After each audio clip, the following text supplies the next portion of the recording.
I was miserable in my life. I didn't like waking up. I ain't have no purpose. I didn't know what I was supposed to be doing. On October 8th, 1985, I walked in a comedy club for the first time. Signed up for the following week.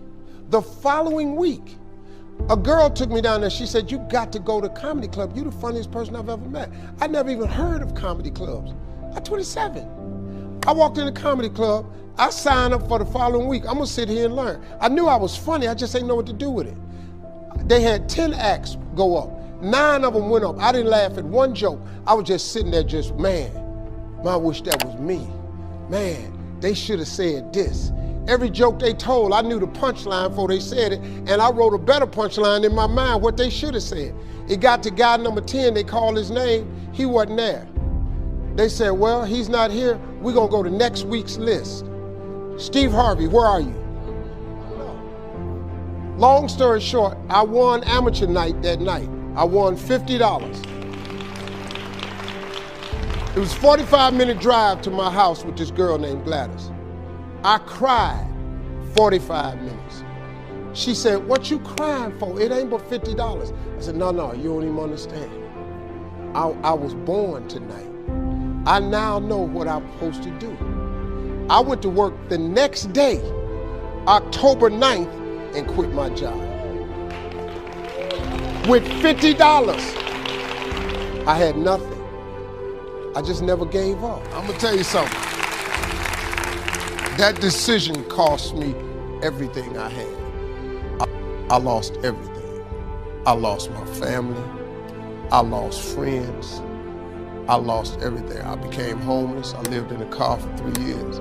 But I just saw this, I saw this vision. I just pursued it. I said, wow, that's it. You have to take chances in life. Life is about risk. If you play it safe in life, you ain't gonna have much of a life.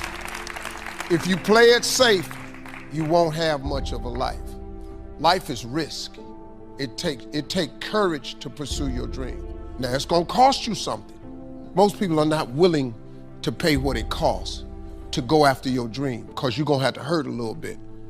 And most people don't like being uncomfortable. If you don't wanna be uncomfortable, please do not pursue success, because success is a very uncomfortable feeling. And I just learned to be comfortable being uncomfortable. Life is hard. See, for every time you have a plan, a dream, an aspiration, or a goal, do you know what happens every time you have one of those? This thing comes along called life. It happens to everybody. Life has disappointments, it's got peaks and valleys. You're gonna lose somebody you care about one day. That's a valley. Somebody gonna close the plant you thought was gonna stay open so you could retire. That's a valley. Somebody gonna fire you for an unjust cause. That's a valley. The people that got your credit card gonna sell their company, gonna sell their business to another credit card company. Your 18% go up to 26%. You don't even know why now your minimum didn't change. Cause it's life. You can stop thinking that life fitting to be easy, cause I got news for you, it ain't. That's a false hope to think you're gonna have a wonderfully carefree life. That's unthinkable. We all live in this bubble. What you gotta do, you gotta put more air in your bubble. You got to blow your bubble up. Expand yourself. Take yourself out your comfort zone. Do not live in your bubble. Put some more air in your bubble. If you stay in your comfort zone, that's where you will fail. You will fail in your comfort zone. Success is not a comfortable procedure.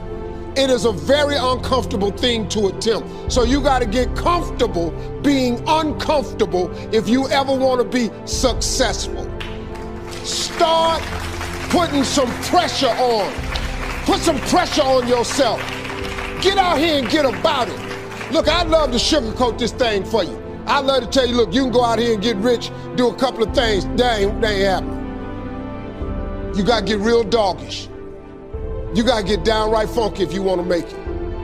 Now, like I was telling you before, if you wanna be ordinary, you ain't even gotta listen to me. Just go on about your business. If you think ordinary is cool, ain't no problem. It's some really, really wonderful, ordinary people. But if you are sitting in this room and you have extraordinary aspirations, then you're gonna have to do extra. You put extra on top of ordinary and you come up with extraordinary. It's no other way. I'm sorry, but here's the fact. All of you have extraordinary capabilities, all of you. You have to decide if you are willing to do the things to put you in that category.